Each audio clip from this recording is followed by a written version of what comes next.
부활은 성부 하나님과 성자 하나님이 이 영적으로 융합하시어서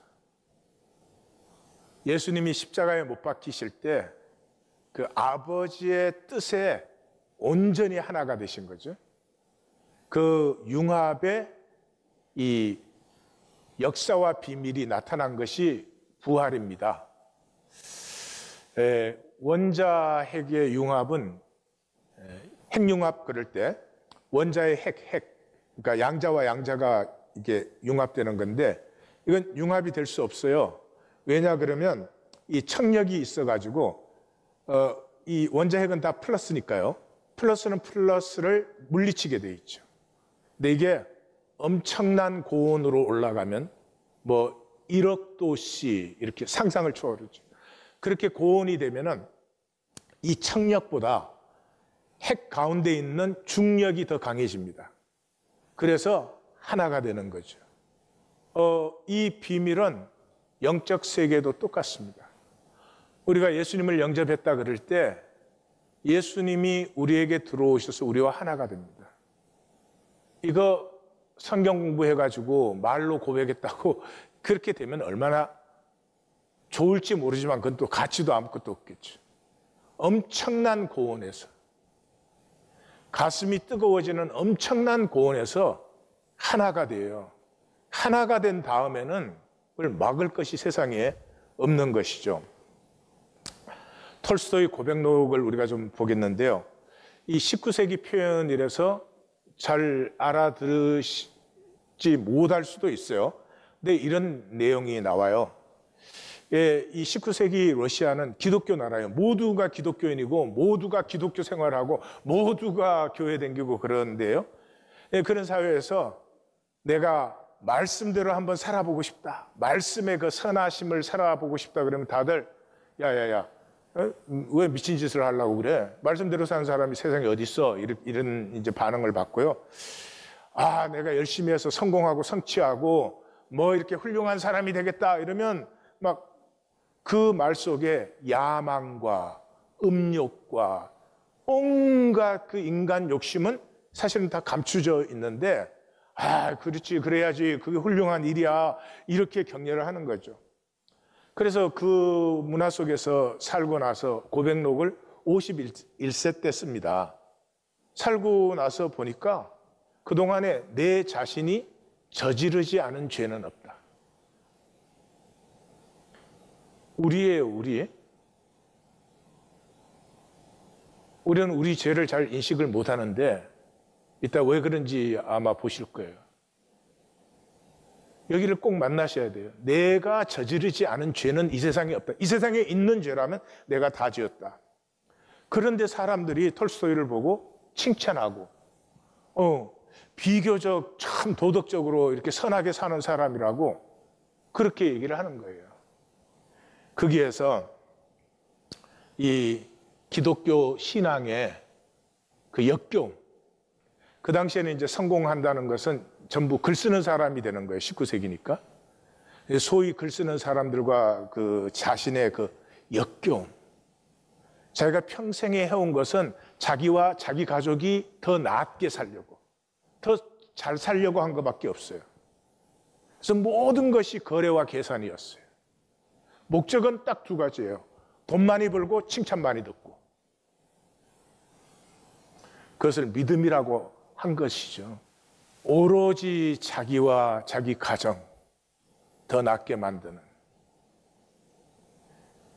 자기 안에 있는 진실 이런 것은 생각조차 하지 않는 그 역겨운 삶이 다 깨달아지면서 그때부터는 사는 의미가 없어졌어요.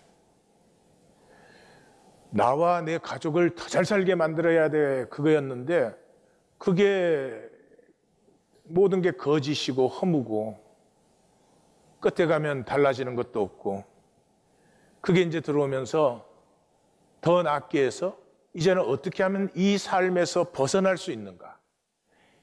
물론 톨스토이는 이 초월적인 면을 찾는 것이죠. 그렇지만 어떻게 하면 벗어날 수 있을까, 이것을 생각하면서부터 자살의 충동이 그냥 끝내고 싶은, 그래서 집안에 있는 노끈이라든지 사냥충이라든지 이런 걸 다 치워요. 근데 갈등은 더 심해지죠. 이 부패한 삶의 냄새, 그저 속에는 거짓이 있어도 사람들에게만 그렇다고 인정받으면 되는 것 같은 이 썩은 삶의 냄새, 그 다음에 끝없이 사람을 속이는 사기극. 그래서 이제 학문에서 처음에는 찾습니다, 그 길을. 그래서 뭐 소크라테스, 쇼펜하우어, 심지어 성경, 솔로몬, 그 다음에 뭐 석가모니 이런 데를 찾습니다. 그러다가 이제 자기 모순을 스스로 깨달아요. 자기는 이 4차원 인과관계 안에서 뭔가 그것을 넘어서는 어떤 것을 원하고 있다는 이 모순을 찾아가지고, 그렇다, 이 답은 신앙에 밖에 없다. 그래서 이제 종교로 들어가게 됩니다. 종교로 들어간 부분은 두 번째 오디오에서 보실 것입니다. 오늘 본문은 종말과 택한 자 나라의 시작입니다. 그날 환난 후에 즉시, 이렇게 그 환난은 15절에서 28절까지의 환난이죠. 4차원 세계는 무너지고 있는데 아직 하나님의 나라는 완성되지 않았습니다. 엄청난 혼돈과 공허와 흑암 속으로 빠져들고 있는 것이죠. 이때가 멸망에 가증한 것이 거룩한 곳에 서는 것을 보거든 하는 그때예요. 멸망에 가증한 것이 뭐예요? 성경은 거짓이에요. 내가 성경을 안다, 성경을 믿는다 그러면 딱 두 가지입니다. 딱 거짓과 실제 중에 나는 어느 쪽을 살고 있느냐. 다른 것은 다 속이는 것이에요. 내가 성경을 믿는다는 말은 이 세상 거짓을 나는 믿지 아니하고, 실제 하나님은 한 분이시고 모든 것이 하나님에게서 나왔으니 모두가 하나다 하는 실제를 산다. 그러니까 거짓이냐 진실이냐 이 문제지, 종교는 이 거짓을 사니까 이걸 혼돈시켜놔요. 약간 거짓이 돼도 막 이렇게 충성하고 막 열심히 하면 되는 것처럼 거짓이야. 멸망에 가정한 것은 거짓이야. 거룩한 건 뭐예요? 실제가 거룩한 거죠. 하나님의 임재가 있는 곳이 성전인데 성전이 성전 아니라고 예수님이 부정했죠. 그래서 임재가 지금 어디에 나타납니까? 두세 사람이 내 이름으로 모인 곳에 내가 그들 중에 있다고 했거든요. 그게 나타나죠.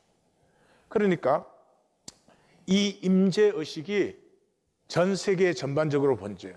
그 두세 사람이 모인 게 뭐 눈에 띄어요? 안 띄이죠.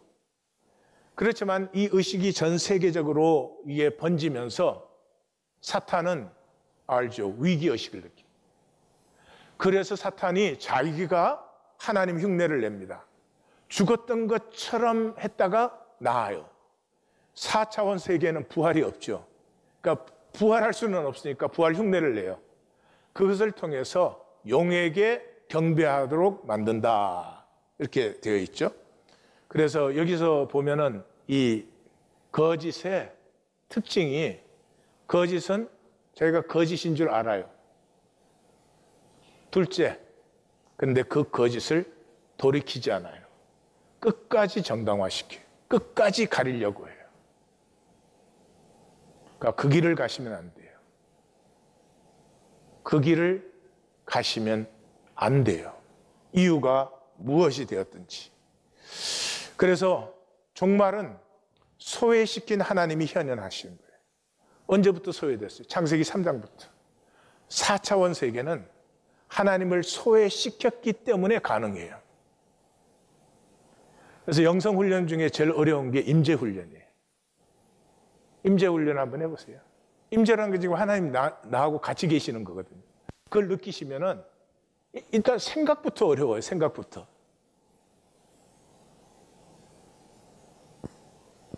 이 4차원 세계를 우리 마음대로 살려면 하나님을 소외시켜야 되죠. 그래서 창세기 3장에서 하나님을 소외시켰잖아요. 그런데 하나님을 소외시켰다고 하나님이 영원히 소외될 수 없잖아요. 그러니까 반드시 나타나게 돼요. 근데 그 어떻게 나타나게 돼요? 십자가와 부활과 성령의 오심을 통해서 두세 사람, 이 임재를 느낄 수도 알 수도 없는 이 4차원 세계 속에 이 두세 사람이 모인 그곳에 고백과 성령의 통함이 이루어지면서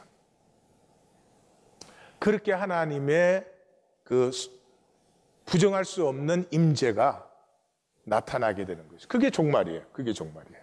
그래서 그때는 해가 어두워지고 달이 빛을 내지 아니하고 별들이 떨어지고 하늘의 권능들이 흔들리리라. 그러니까 이건 뭐 지구의 일이 아닙니다.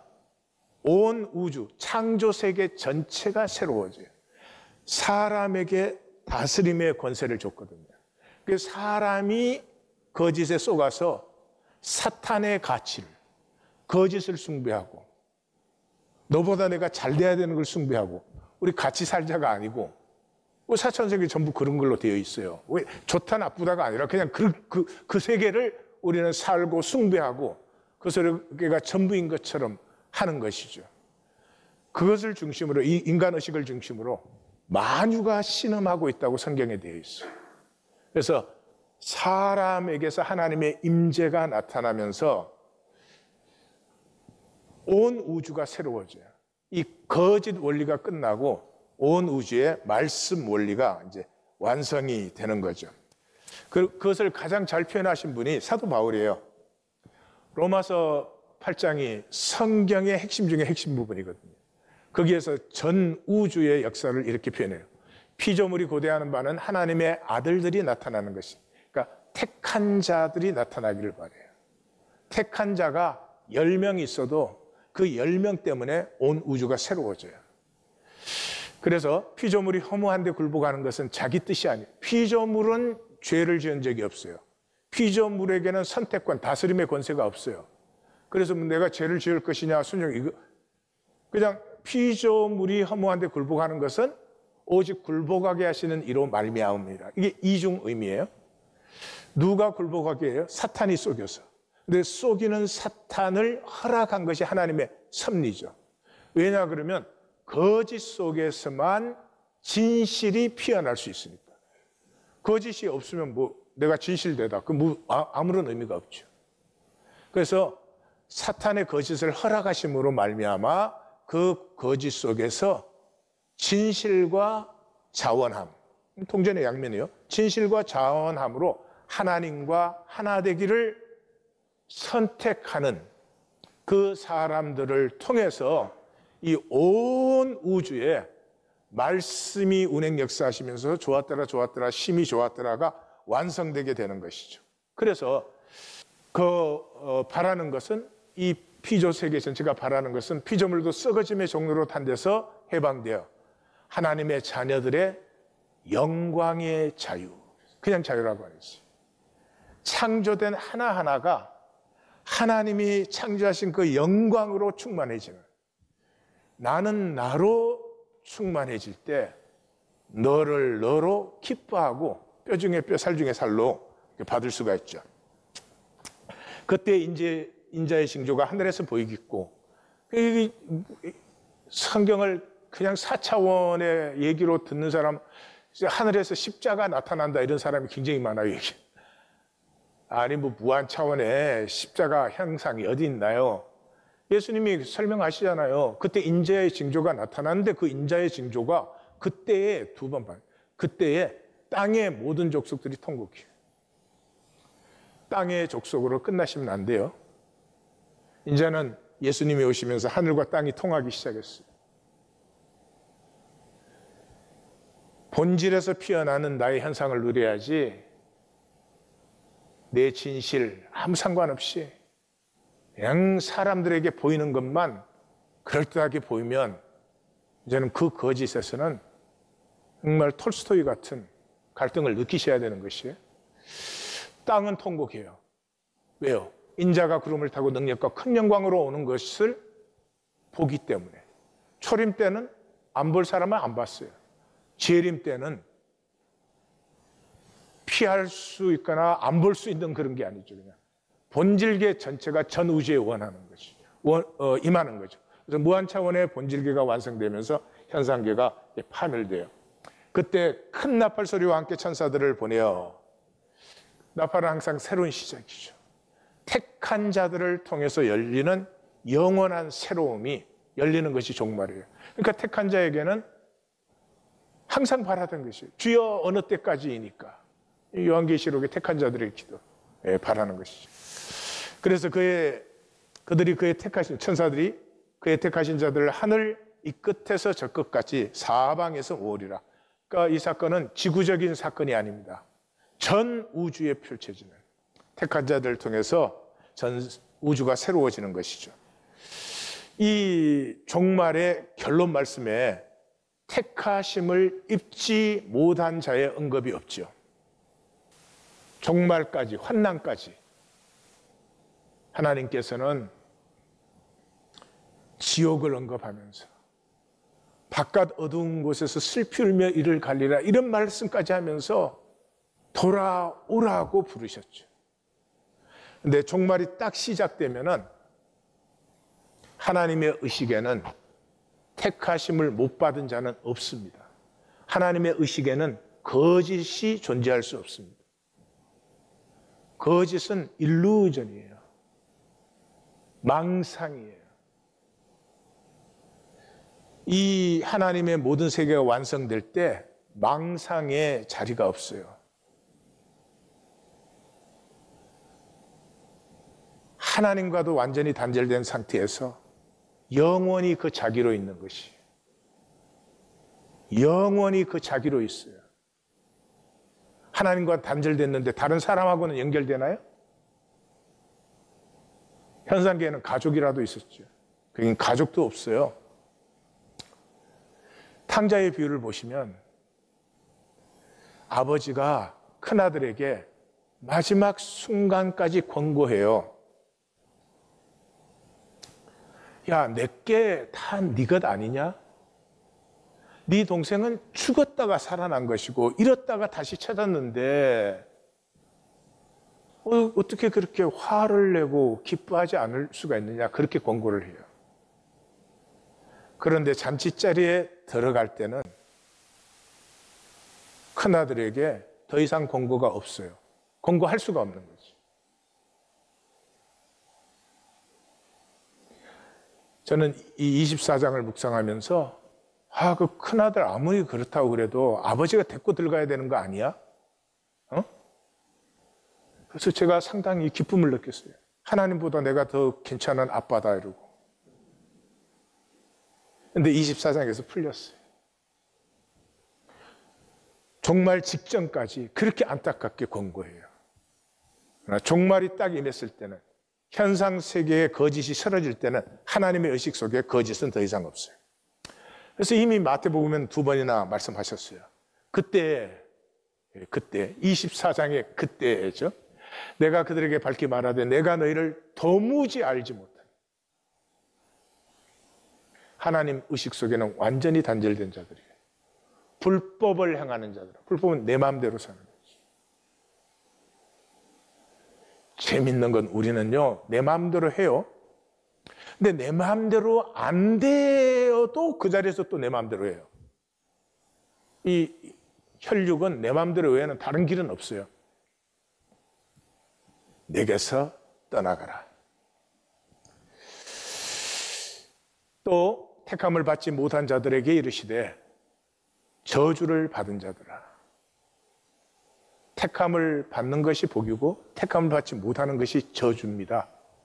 나를 떠나 마귀와 그 사자들을 위하여 예비된 영원한 불에 들어가라. 택하심을 받은 자가 누구예요? 부르심을 받았어요.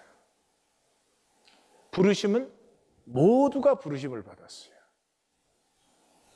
하나님께서 우리를 창조해서 이 땅에 보내시고 나와 하나가 되자라고 초청하지 않은 사람은 아무도 없어요. 그런데 택하심을 받은 자는 그 부르심을 받은 자 중에서 회개한 자죠. 그래서 마태복음은 2번이나 또 앞에서 말했어요. 부르심을 받은 자는 많되 택하심을 받은 자는 적도다. 먼저 된 자가 나중되고 나중된 자 먼저 된 자. 이것도 2번 딱. 들어오기 전에 분명하게 마태는 증거를 딱 해요. 이 회개한 자가 뭐예요? 왜 회개하지 않을까요? 4차원 세계 혈육인 사람들은 죄에 대해서 사람이 모르면 괜찮아요. 무슨 죄를 지었어도 사람이 모르면 아무 상관이 없는 줄 알아요. 왜요? 4차원 세계에 속해 있으니까. 4차원 세계를 사는 사람은 이 은밀히 보시는 무한 차원 안에서는 하나님이 보시고 모든 게 모든 것과 통하는 세계 아니에요. 그거를 전혀 모르거든요. 못 느끼니까 사람만 모르면 다 괜찮은 줄 알아요.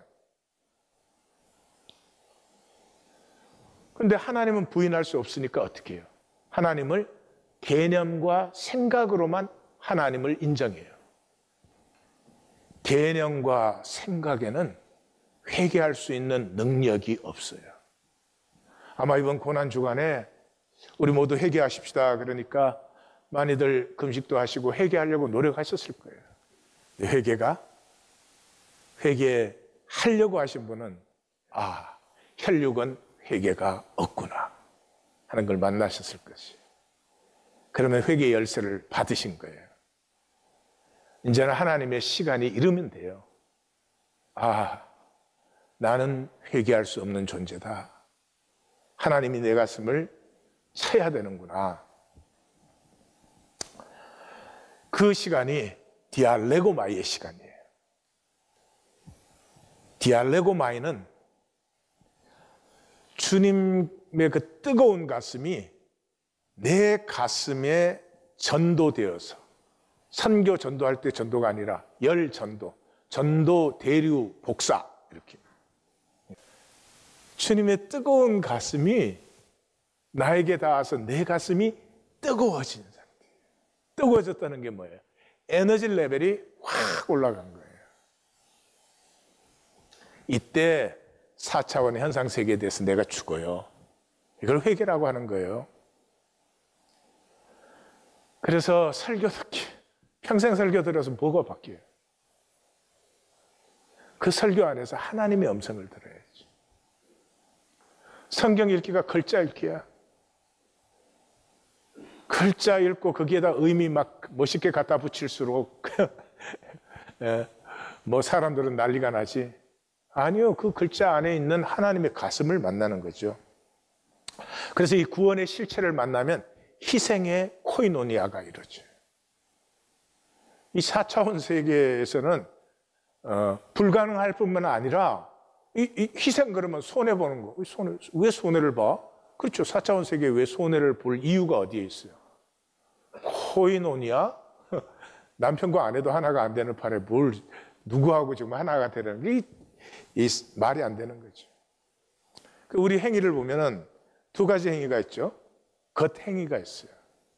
이건 단절된 상태에서 내가 만드는 거예요. 내가 만드는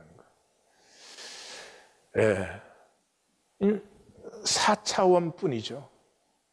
왜 이게 단절된 허무한 나 만들기를 계속해요? 이 숨겨진 하나님을 4차원 세계는 볼 수 없어요. 하나님이 안 보이지만 모든 것 뒤에는, 모든 것의 본질에는 하나님이 들어있는데 그 숨겨진 하나님을 못 보죠. 이 모든 것이 통하고 있기 때문에 여기 있어요. 단절되면 죽는 거예요. 단절된 우리가 하나님께 접붙어요. 이 원래 하나였잖아요. 이 하나임이 회복되면서 뭐가 피어나요? 희생이 피어나요. 모든 행동이 영원하고 가치가 있고 의미가 있게 돼요. 왜요? 희생이 들어있으니까. 점검해 볼 수 있어요. 희생 그러면 나에게는 손해로 느껴지는가 아니면 복으로 느껴지는가? 이 복으로 느껴지는 사람은 참 축복된 사람이죠. 왜냐 그러면 이 희생의 통이 열려요. 그러면 내 앞에 지금 100가지가 있다 이렇게. 그럼 나는 하나를 희생해요. 그러면 이 100가지를 통해서 100이 나에게로 돌아와요. 이런 계산을 하시면 안 돼요. 가슴으로 느껴야 되는 거예요. 그래서 하나님의 나라는 예수님이 뭐라 그랬어요? 100배, 60배, 30배. 이 희생으로만 열리는 비밀이에요. 그래서 희생은 이게 하나인 아픔의 열매예요. 하나가 되었을 때 너의 아픔을, 너의 기쁨을 내가 느끼잖아요. 예, 그때 희생이 피어나는 거죠. 그래서 희생은 영적인 행융합을 이루어요. 말씀이 통하기 시작하는 거예요. 이 세상의 모든 것은 거짓 원리로 되어 있다가 말씀의 원리가 운행 역사에서 좋았더라 좋았더라 심히 좋았더라가 일어나요. 여기 키는 희생이에요. 그래서 만유와 통하기 때문에 형통, 예, 이 여호와 이레, 하나님이 재창조해서 이 땅에 보내기 전에 필요한 모든 것 다 제 인생 코스에 준비해 놨어요. 그걸 무슨 불안과 염려로 살아요. 예, 이 말씀과 하나가 되고 말씀이 운행 역사하시며 좋았더라가 출발되면요, 뭐 그렇게 많은 거 필요하지도 않아요. 그렇게 대단한 게 있어야 되는 것도 아니고 그냥 있어야 될 건 있어. 그래서 이걸 제일 잘 표현하는 게 시편이에요. 시편 150편 전체의 내용인데 시편 150편을 줄여놓은 게 시편 1편이에요. 4절에서 6절은 신경 쓰지 마세요. 우리가 그렇게 살고 있으니까 신경 안 써도 돼. 모르는 건 1절에서 3절이에요. 1절에서 3절까지 이렇게 돼 있어요. 복 있는 사람은 악인의 길을 따르지 아니하며 죄인의 길에 서지 아니하고 오만한 자들의 자리에. 왜 이렇게 복잡하게 표현해? 예, 복 있는 사람, 그러니까 복이 없는 사람은 에너지가 낮은 사람이에요. 맨날 하는 게 단절의 게임이에요. 니하고 나하고 내가 잘났냐, 네가 잘났냐. 예? 뭐 어떻게 하면 조금 이익을 취하나. 뭐 순 그런 거예요. 그게 모든 의식이 가서 끝난 거지, 삶이. 그런데 복 있는 사람은 뭐예요? 오직 여호와의 율법을, 우리 하나님 교회는 율법을 그러면 이제 무조건 말씀으로 대체하세요. 말씀을 즐거워하며 그의 말씀을 죄하로 묵상하는 대로. 말씀은 하나님 안에 우리 만유가 하나인 것을 얘기해 주고 있잖아요. 그래서 말씀 속에 깊이 들어갈수록 이 하나됨이 일어나는 융합의 비밀을 자꾸 만나요. 그래서 그는 시냇가에 심은 나무가 철을 따라 열매를 맺으며 그 잎사귀가 마르지 아니함 같으니 그 하는 모든 일이 다 형통하리로다. 이 4차원에서 회복되는 열쇠가 사무침이죠. 4차원은 다 마음대로 살잖아요. 하나님이 소외되어 있으니까. 예, 거짓의 세상이니까. 말도 마음대로 하잖아요. 이 말이 정말 내 진실인가 뭐 그런 거 생각하세요? 아니죠. 마음대로 해요.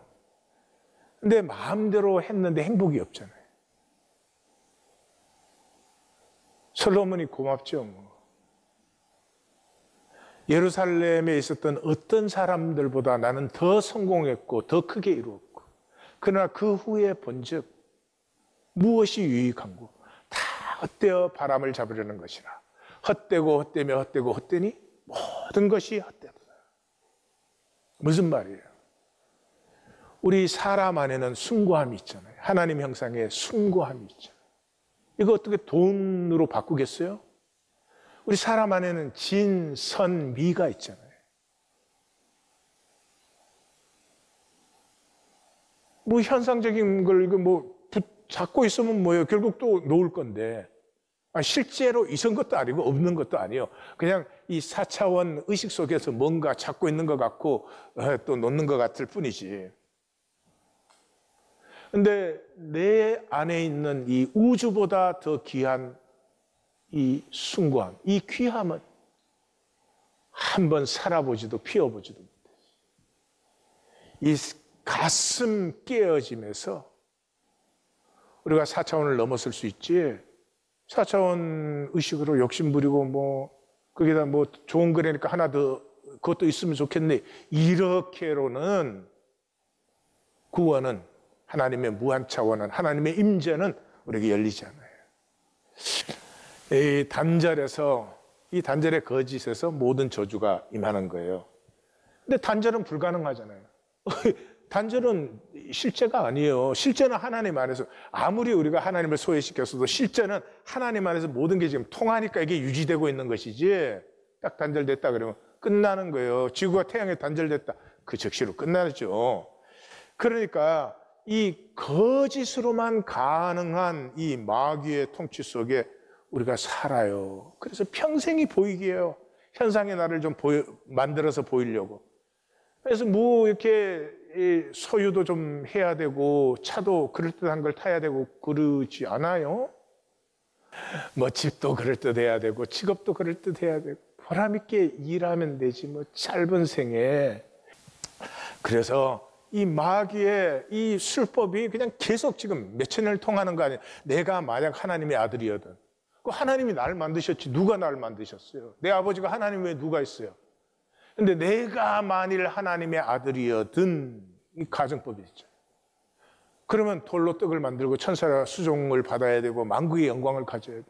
이 망상에 빠져가지고 내가 그걸 못하면 자식까지 또 못 살게 해요. 자식 대해서라도 그걸 이루어야 돼. 네?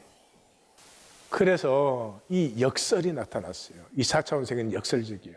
우리는 마음대로 해요. 거짓이니까. 거짓말 하는데 뭐 못할 말이 뭐 있어요. 마음대로 할 수 있죠. 근데 하나님은 사랑이시니까 아무것도 마음대로 할 수가 없어요. 그래서 하나님은 숨겨지셨어요.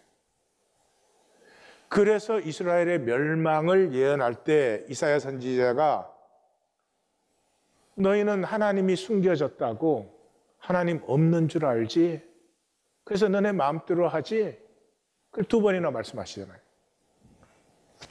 이제 야곱의 집에 대하여 얼굴을 가리시는 여호와를 나는 기다리며 그를 바라보리라. 이스라엘의 회복의 소망은 숨겨진 하나님이 나타나시는 데 있어요. 구원자 이스라엘의 하나님의 진실로 주는 스스로 숨어 계시는 하나님이 신이다. 그래서 사도 바울은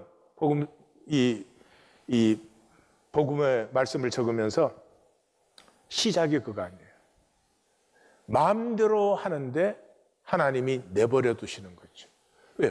자원함이 아니면, 진실이 아니면 아무 의미가 없으니까요. 그래서 이 택하심을 입은 자의 복과 영광은 첫째로 생명의 회복이에요. 생명은 속에서 피어나요. 겉에서 피어나는 생명은 없어요. 이 세상에 속으면 평생토록 겉에서 뭘 끌어들여 여기다 계급장 붙이고 번쩍번쩍거리는 거 달고 뭐 하여튼 허무에 굴복하고 썩어짐에 속는 생명이 피어나요. 생명이 피어난다는 말은 속사람의 비밀이에요. 속에서 피어나게 돼 있어요. 그래서 마귀는 우리를 속여서 에고의 껍질로 딱 닫아버렸어요. 닫아버렸으니 겉에 보이기만 밖에 없죠. 그런데 하나님의 역사를 보세요. 이 에고로 닫혀진 내 속에 오시려고 하는데 살아계시면 오실 수가 없어요. 모든 살아있는 것에 대해서 에고는 리액트해요. 근데 죽어버린 것에는 에고가 리액트를 할 수가 없어요. 그래서 하나님이 죽으셔서 내 안에 오시는 거예요. 주님께서 죽으셔서 내 중심에 오시죠. 에고가 영접할 수 있는 것은 십자가에 죽으신 그리스도밖에 없어요. 그래서 마틴 루터는 종교 개혁을 할 때 부르짖잖아요. 내가 마귀에 대해서 죽었다, 죄에 대해서 죽었다, 세상에 대해서 죽었다, 육에 대해서 죽었다, 내가 정과 욕심에 대해서 죽었다. 여러분, 세상과 싸우실 수 있어요? 정과 욕심과 싸우시면 조금 나아져요? 종교는 그런 짓거리 해요. 싸워보면 나는 싸움이 안 된다 그걸 만나요. 그건 열쇠가 돼요.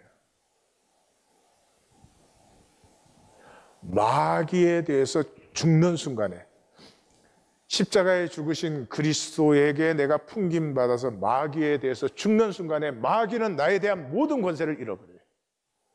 내가 죄에 대해서 죽는 순간에 죄는 나에 대한 권세를 다 잃어버려요. 끊임없이 그걸 확인해 나가는 게 영생생활이에요. 내가 그리스도와 함께 십자가에 못 박혀 죽었다. 죽었다 그러면 또 살아나. 이건 영광의 부활이 아니고 에고의 부활. 그러면 또 선포하면 되죠. 한번 석 달만 해보세요. 마귀와 죄의 권세가 힘을 상당히 잃는 걸 발견하시게 될 거예요. 뭔가 기쁨을 느끼게 돼요. 그래서 그 사랑 안에서만 나를 위해서 죽으신 그 사랑 안에서 죽으신 그리스도니까, 죽었으니까 나에 대한 정죄가 없죠. 혹시 부모님 장례 예배 때 벌떡 일어나서 너 관 싼 거 쓰라 그랬지? 이런 거 봤어요? 예, 죽으신 그리스도니까 정죄가 없지. 태어나서 처음으로 하나님이 만드신 나, 하나님의 형상, 진짜 나를 말해보기 시작하고 살아보기 시작하고 고백해보기 시작해요. 그 사람은 종교뿐이에요. 무한 차원과 생명의 비밀을 전혀 몰라요. 안 보여요. 안 보여요. 이 가슴 뜨거운 희생, 손해를 보나? 십자가의 죽음으로 말미암은 이 통, 이런 거 안 보여요. 십자가, 뭐 교리는 뭐 달달달 알지 모르지. 하나된 생명의 핵융합, 하나된 자리에서 이 잠재력으로 있던 두 개의 생명이 하나가 될 때 이게 생수의 강으로 솟아나는 이 핵융합을 몰라요. 톨스토이가 학문에서 찾다 못 찾으니까 종교에서 그걸 찾아요. 종교는 개인적이든지 전체로든지 4차원의 거짓과 위선을 피할 수가 없습니다. 이 현상 세계의 것이니까요. 거기에서 이 톨스토이는 물론 이 종교를 떠나지만은 자기 길을 발견했죠. 자기의 모순을 거기서 본 거예요. 자기는 이 삶의 4차원 세계의 현상과 조건과 이런 것들을 여전히 유지하고 지키기를 원하면서 동시에 구원도 원했던 거예요. 그 양쪽을 잡고 있었던 거죠. 그것을 깨달으면서 백작의 지위도 버리고, 그때 이 고백록 적을 때가 51세인데 전 세계적으로 히트친 것들이 많았죠. 저작권료가 어마어마했습니다. 근데 이 나의 저작권은 내 것이 아니라 인류의 것이다. 내가 받을 수 없다 그래서 저작권 다 포기하고, 백작이었으니까 영지가 어마어마했습니다. 그 영지도 그 노동자 농민들에게 다 나누어 주려고 했는데 그 부인하고 아이들이 반대해서 나도 다 나누어 주려고 하는데 반대해서 자기 목은 그 농노들에게 다 나누어 줍니다. 그리고 러시아 정교에 의해서 파문되죠. 이 구원받은 자, 이 현상세계에 살면서 이 본질계 무한 차원을 만난 사람의 중심적인 특징은 현재를 살아요. 현재를 살아요. 지금 나의 현재는 최고의 복과 조화예요. 하나님이 선하시고 선한 주권을 가지고 선한 섭리를, 이하권 이생의 가장 선하고 아름다운 섭리를 이루기 위해서 현재를 이렇게 주셨어요.